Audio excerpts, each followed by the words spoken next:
ببینید نه اینکه بعد تازه علی کریمی اومد منو تهدید میکنه. آخه مردش تازه قد هیکلت به این حرفا میره. آخه تو عددی نیستی آخه.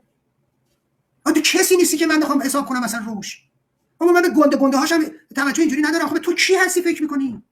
من در حال واحد با سجا میتونم در بیارم که تو عدد نیست، اصلا نمیبینمت تو رو. من حالا اگه به تو هیچی نمیگفتم مردش به خاطر این نیستش که من میترسم که تو کوچیک‌تر از این حرفایی. حالا یه شاهزاده رضا پهلوی رو تهدید می‌کنی، چه غلطی میتونی تو بکنی؟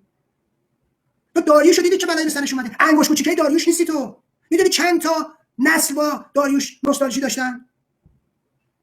اصلا قابل قیاس نیست علی کریمی با داریوش. ببینید یکی از مشکلات جامعه ما اینه که این آدما سر جا خودشون نیستن. علی کریمی فکر میکنه فوتبالش خوب بوده، سیاست هم میفهمه. خب ولی لزوما کسی که فوتبالش خوبه دلیل نمیشه که شعور هم داشته باشه که. مگه یه امید نادان احمق بیاد فکر کنه اینو میکنه بعد جهان پهلوان. ببینید اصلا کردنش جهان پهلوان اینم باورش شده. آخه مردا که کسی دو تا شوت به فوتبال زده، توپ زده، بعد فوتبالیسته، بعد آخه این که دیگه جهان پهلوان نمیشه. آخه ابله اصلا نمیفهمی پهلوان چیه. اصلا نمیفهمی معنی جهان پهلوان چیه. فوتبالیست که جهان پهلوان نمیشه که مردا که آخه تو هم باورت شده. اون یارو دلشو باد میداره اینم فکر میکنه خبریه. بابا نیست والله. بعد نکته‌ای که جالب توجه اینه که این فالووراش زیاد شده، شاهزاده کم شده. شاهزاده کی میگه؟ امید نادان میگه.